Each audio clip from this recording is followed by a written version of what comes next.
What's up guys, welcome back. Hello if you are new. I hope that everyone is having an amazing week so far. So I'm doing something I've never done before, which is listen to an album the entire way through. I have purposefully not heard a single note apart from The Writing on the Wall and Stratego from this amazing album. Well, I hope it's amazing. Without further ado, let's go.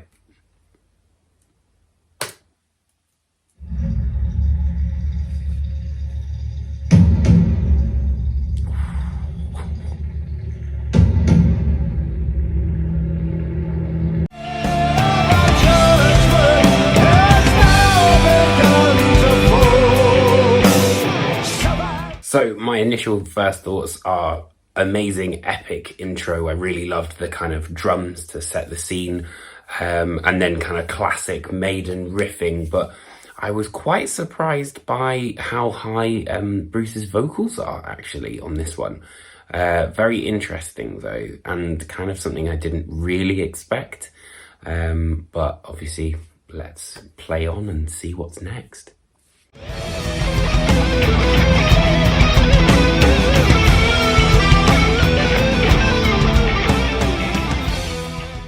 So I really liked that different kind of, I feel like it was like a harmonic minor, sort of Arabian scale thing that they had there. And then there was an interesting solo, which sounds like it might have been done by Adrian Smith. I'm not sure. It sounds like the same kind of ideas that he would put together. But now it sounds like we're going into the song's middle bit.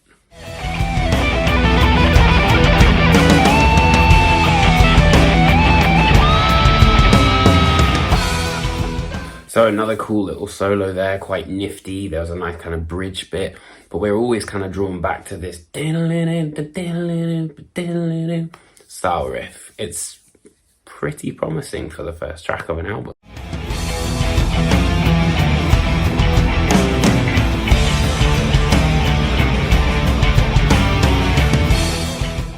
Just before another solo sounds like it's about to come in. It almost brings me to mind to like Dream Theater and those sort of like higher soaring chorus sections with Bruce's vocals especially, and that reminds me a lot of John Petrucci. But I like the kind of the change in pitch where they were kind of, you know, from different highs to lows in that little section just now. But it sounds like there's about to be a pretty killer guitar solo.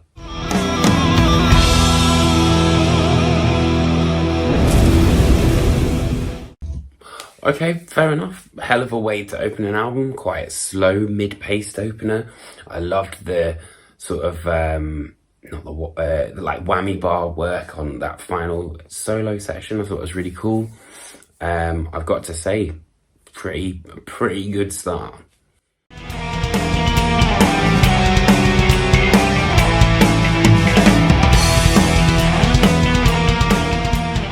So really quickly, this bit, this opener, every time I hear it makes me think of like James Bond, but if Iron Maiden were tackling it. And I love the fact that it has that classic Iron Maiden fall to the floor gallop. It's just amazing. I love this single.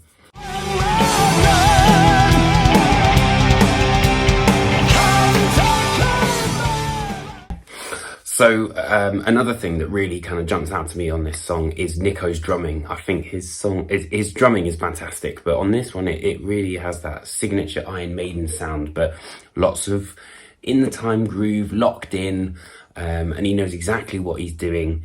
I also feel like this is a classic pocket rocket Iron Maiden song, and I also love that massive bend into the pre-chorus, I think it is, before we get into the chorus. But yeah, it's so far so good.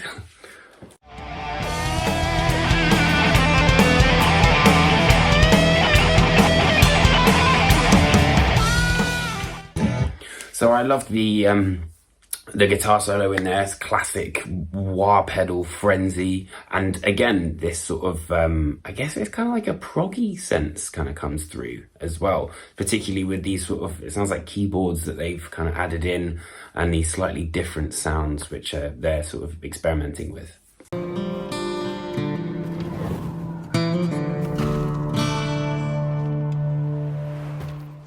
Now, First of all, I absolutely love that tone. It's so, I don't know, it's just epic. And especially because I have this sort of visualization of the video in my head, it just fits it so perfectly with that sort of like futuristic Wild West theme that's on Writing on the Wall. And it's just such a great little intro, like 20 seconds, but it just sets the scene so nicely.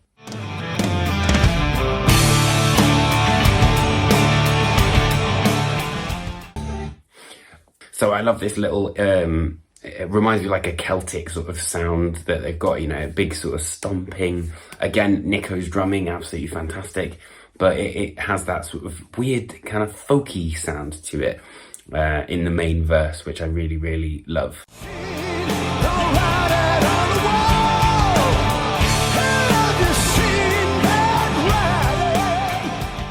So I love this chorus. I've literally, I think since the day it came out, we were driving around in Cornwall and that was the first time I heard this song, and I've not stopped playing it. I've learned it on guitar. It's so much fun to play, and that chorus is absolutely massive. I just think it's classic Maiden done incredibly well, and actually one of my favourite Bruce sort of moments so far on this album for sure.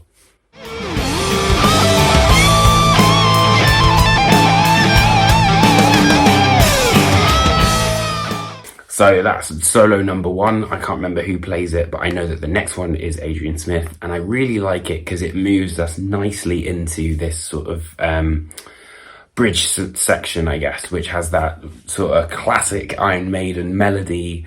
It's just, it's so good, and it sets it up perfectly for that solo to come in and absolutely blow my socks off. It's one of my favourite solos in Iron Maiden history.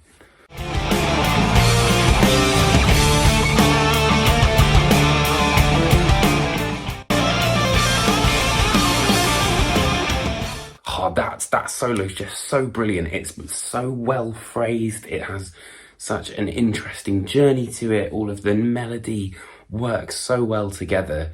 It's a masterclass, honestly, on like writing a good solo that has so many sort of ups and downs and then effortlessly glides you straight into the chorus. I love it.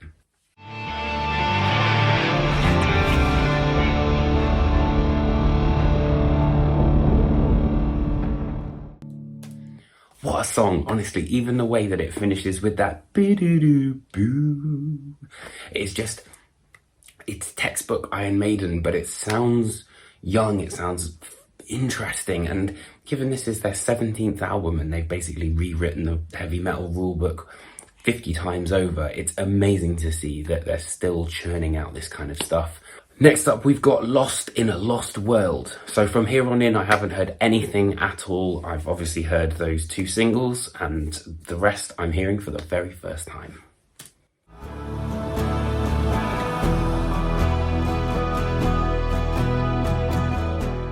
So initially, this track reminds me of, and I cannot remember the name of the song, but you know the track where it's like, no one knows what it's like to be a poor man. But I really like the effects and the delay that are on Bruce's vocals, so interesting stuff so far.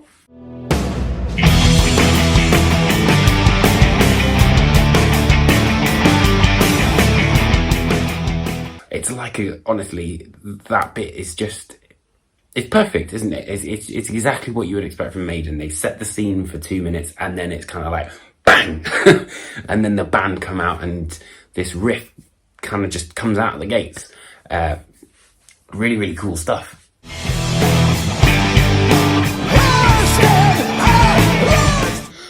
So it kind of goes, again, it changes and shows the kind of more proggy side of Iron Maiden here. There was an interesting sort of little lead bit with Bruce, and then out of nowhere they've gone into this new sort of melody, which is interesting. I wonder where the rest of the song's gonna go from here.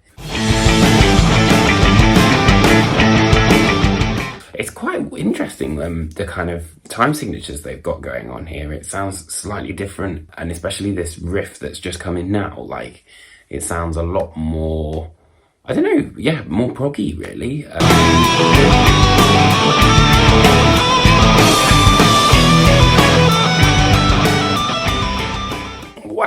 was a serious solo. I love the sort of trade-off that they had there. One was like a lot more sort of wah oriented, but then there was some really interesting note choices in the other one that literally followed it up, which sounds like it might have been the work of Adrian Smith. That is proud as the clouds all drift away now until we meet again. Wow, okay, I didn't expect that to happen. I like the fact that it went kind of a bit quiet, really, and it really showcased the great nature of Bruce's lyrics, to be totally honest, and that signature Steve Harris bass sound, and also the keys. It creates a great sense of atmosphere. I was not expecting that.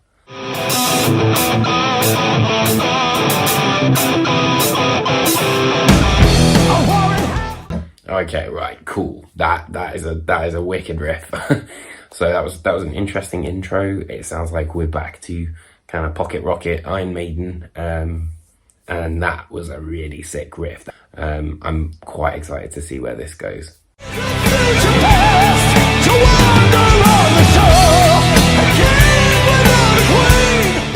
So I like the chorus on this. It's very big, obviously, you know, quite soaring melodies, as you might might imagine. But I really like the fact that in the second verse they had like this slight lead melody that was kind of going underneath the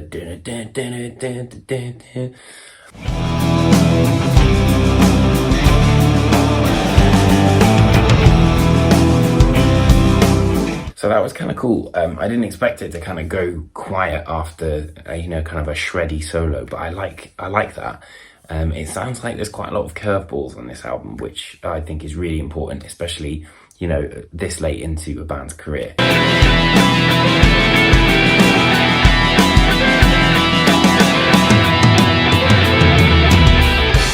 Okay, so there was a particular bit for me that I sort of noticed there was Nico's drumming, particularly in the final chorus section where he kind of speeds up a little bit. I thought that was cool. I've not really heard that much in Iron Maiden, and I've kind of wanted it to happen a lot.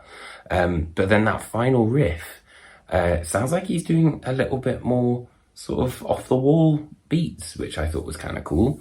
Confusion, hunger, am I still awake?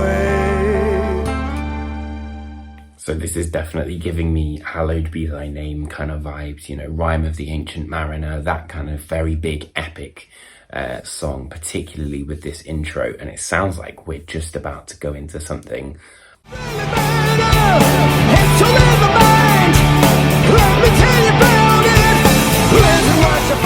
So it's interesting to see the kind of vocal pattern, I think, with Bruce's vocals here, where it's like that was not something I thought they were going to go into. I thought it was going to be more of a kind of like classic gallop, but it sounds intriguing, and I like the lyrics. As you can see, I was reading some of the lyrics, and I think they're quite interesting. It sounds like a time machine is all to do with the memories and not actually the actual time machine.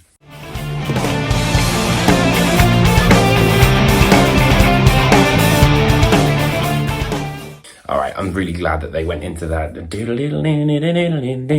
and kind of made things a little bit more, I don't know, a bit more energetic, a bit more kind of push to it. I was hoping that's what they would do. And Iron Maiden, as ever, have delivered.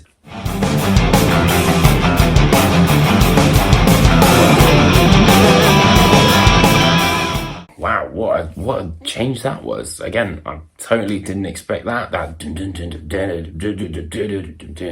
That's pretty metal, and quite proggy as well. And it sounds like there was kind of like a feedback guitar sort of thing happening there, which was cool. And now it sounds like we're about to dive into another solo.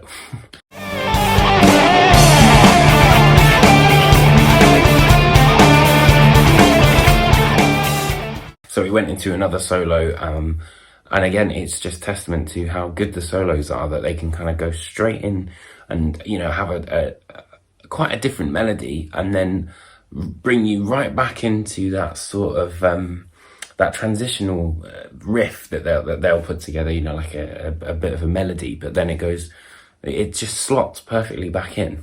Darkness is there, wedded to danger. Interesting. I didn't realise they were going to go back to that other sort of midsection riff, and then it has that nice bookended section to it. I like the fact that, I don't know, it always makes such a feel of theatricality to Iron Maiden songs when it starts with, you know, kind of like an intro and then an outro, but it has that same sort of melody after you've gone on that journey. Now we're going into the final 4 tracks, and I've heard that the final 3 particularly are really, really big ones. They're all 10 minutes long, and this next one is called Darkest Hour. We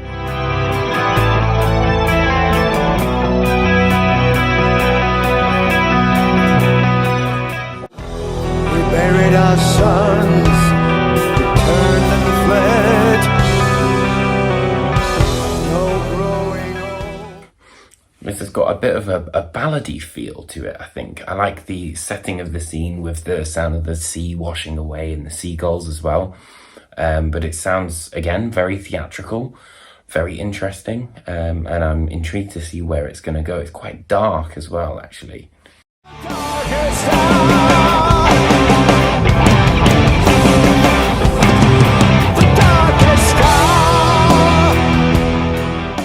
Wow, okay, so that's pretty solid. I like the verse, is very interesting.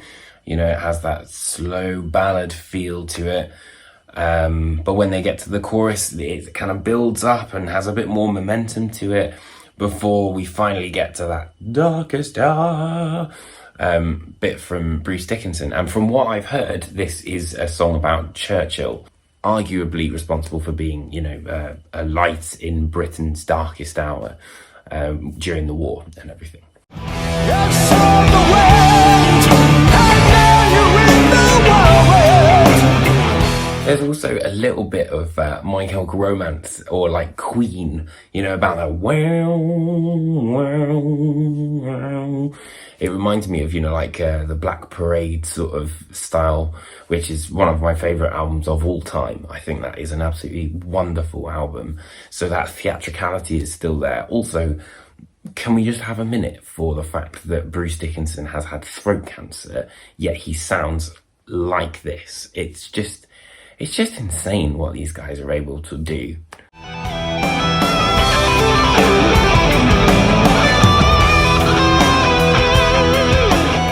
Wow, that first solo was pretty cool. Lots of interesting stuff, you know, like some dive bombs, a lot of hammer-ons, pull-offs, a few sort of melody choices that I wouldn't have expected as well, which I thought was pretty cool. Very, very intriguing stuff, I have to admit.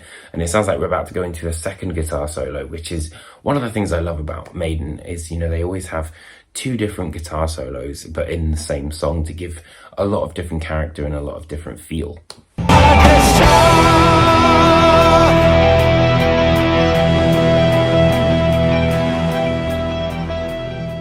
Another interesting solo, and then we go back into the big chorus, and has that sort of classic da da da dun da da da dun bum bum bum to finish it off, and then we're once again back on the shores. I love that. I think that's really, really interesting.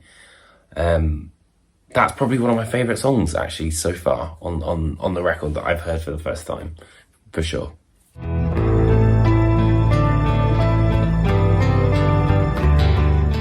That was cool. I like that little intro. Again, quite Celtic sounding, and that tone that's on, it sounds like an acoustic bass, I think. It sounds very similar to the same one that was used on the Red and the Black, you know, for that boom, boom, boom, boom, boom, boom, boom, boom, boom, boom, boom.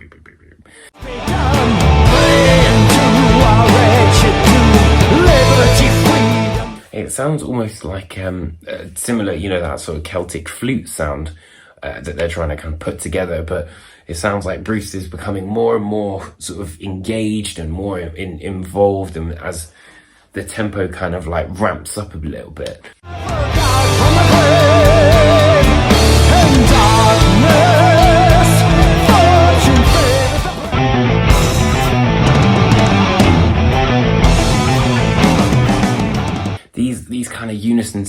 that they do, you know, especially with both guitars and the bass, is like signature Maiden, and I think it's just what they do best, especially with that sense of energy that Nico's bringing from the drums.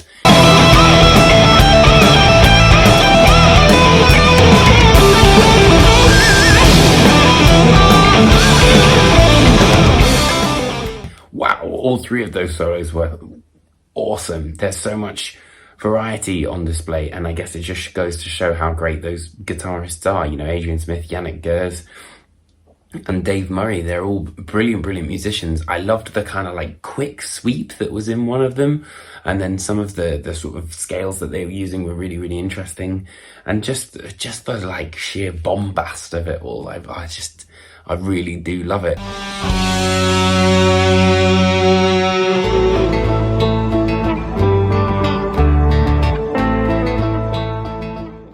Right, so after all this kind of craziness, I love that there's a new sort of melody that's been introduced, which is that more sort of major sounding idea, which I thought was really cool.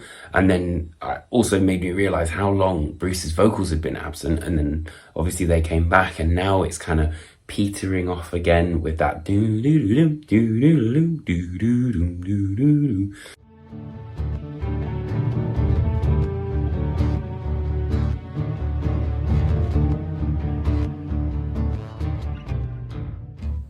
I'm liking this sort of Arabian sort of scale that's happening, just bubbling under the surface, whilst you've got Steve Harris's dun dun dun dun dun dun dun dun dun dun.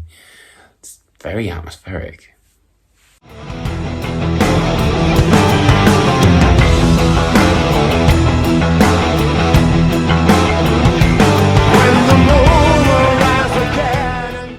So now we've gone into kind of like more of a riffy sort of, you know, classic mid-paced Maiden track. It's interesting so far, and I want to see, now they're introducing Bruce into the vocals, how that's going to work.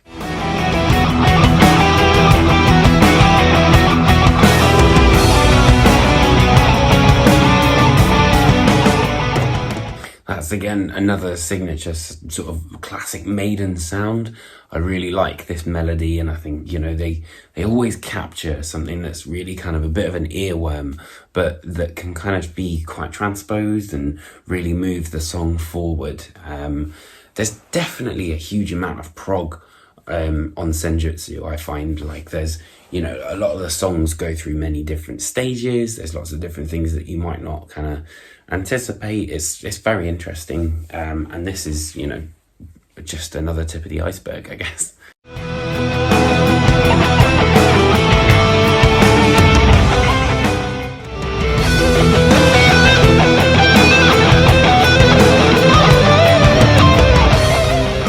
Two nice little guitar solos there. Again, you know, adding that little bit of colour that, you know, you might want from a Maiden album. Yeah, cool.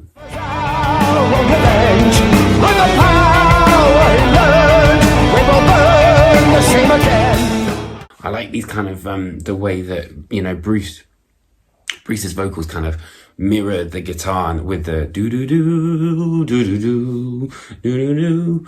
You know, it's obviously quite an old school Maiden trick, but I really like the way that it's kind of creating a more sort of atmospheric listen, but also, you know, quite cinematic. And I like the fact that they kind of follow each other and, you know, kind of have this push and pull, really.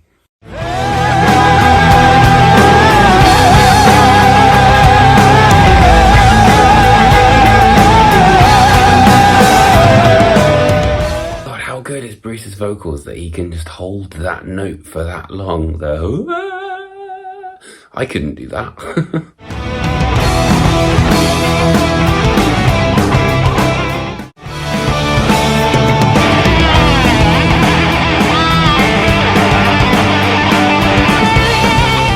I was hoping so much that they would get a solo in here, and it's exactly what they did. This is why I love Maiden, man. They know exactly what you want, and then they just go bang.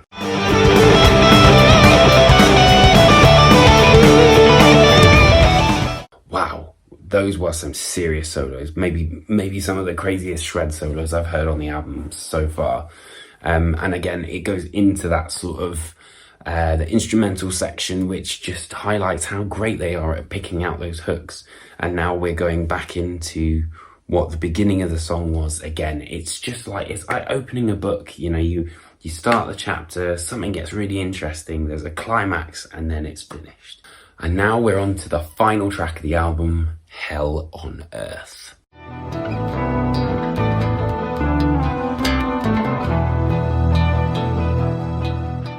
There's lots of build up here. We're about 2 minutes in and it's still building and building. So I'm hoping that we're gonna hear, you know, kind of like some sort of you know, or something like classic Maiden that's gonna happen.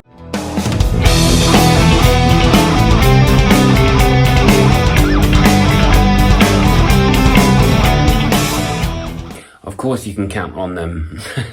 I'm so glad that they did that, you know, that classic galloping sort of style that they're so known for. And I'm just digging this a lot. Like, it's a long album, I'll be honest, but it's a brilliant album, and I think that it's gonna have a lot of replay value for sure. When I leave this world, I hope to see you all again. I need all the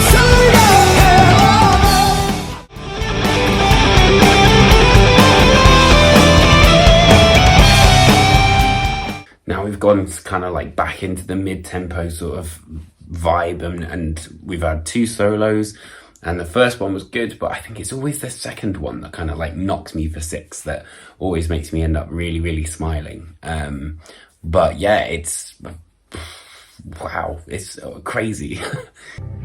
I feel like something big is coming. I hope so.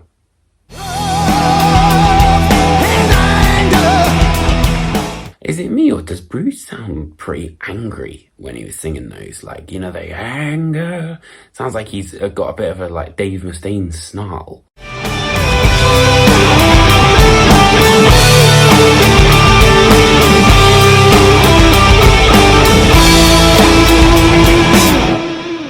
I like that they stopped it and they just went bah! And then I think it's just gonna slowly ebb and flow, and we'll be in the end of the album, which I think is a really cool way to finish it.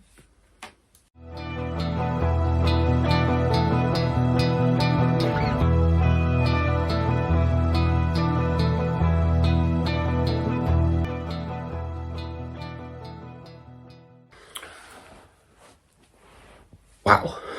Oh, where do I start? That is there is a serious amount of material on there.